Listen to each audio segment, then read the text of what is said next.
முருகப்பெருமான் உங்களுக்கு காட்சி தர வேண்டுமா? அதற்கு இந்த ஒரே ஒரு மந்திரத்தை மட்டும் சொல்லுங்க. முருகன் உங்கள் கண்முன் காட்சி கொடுப்பான். இது பொய் இல்லை, உண்மை.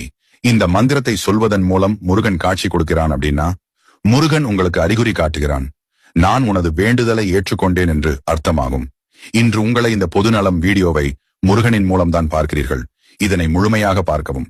எப்படி உங்களுக்கு முருகப்பெருமான் அவர் வடிவத்தை காட்சி கொடுப்பார் என்றால், சிவபெருமான் பார்வதி தேவி நடுவில் முருகப்பெருமான் இருப்பது போன்று, அதாவது சோமாஸ்கந்தர் வடிவம். ஓம் ஸ்கந்தாய நமக என்ற இந்த மந்திரத்தை தினமும் பூஜை செய்யும் போது சொல்ல வேண்டும். 108 முறை தினமும் சொன்னால் மிகவும் சிறப்பு.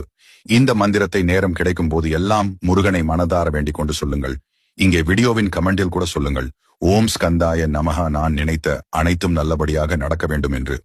இப்படி நீங்கள் இந்த மந்திரத்தை சொல்லிக் கொண்டே இருந்தால் முருகன் உங்களின் கனவில் நிச்சயமாக காட்சி தருவார். எப்படி காட்சி கொடுப்பார் என்றால், சோமாஸ்கந்தர் வடிவம் இல்லை என்றால் தெய்வ யானையுடன் இருப்பது போல காட்சி தருவார். இந்த 2 காட்சி உங்கள் கனவில் அவர் கொடுக்கிறார் அப்படின்னா உங்களுக்கு இந்த மந்திரம் வேலை செய்ய ஆரம்பித்து விட்டது என்று அர்த்தம். முருகன் உங்கள் வேண்டுதலை கேட்டுவிட்டேன் என்பதற்கான அறிகுறியாக தான் பார்க்க வேண்டும். இந்த மந்திரத்தை நீங்கள் முருகனை வழிபடும் போது சொன்னால் போதும். காலை மாலை வேளையில் பூஜை செய்யும் போது இதை சொல்லுங்கள். செவ்வாய்க்கிழமைகளில் அன்று 108 முறை சொன்னால் இன்னும் கூடுதல் சிறப்பு.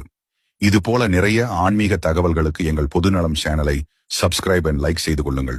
ஓம் முருகா.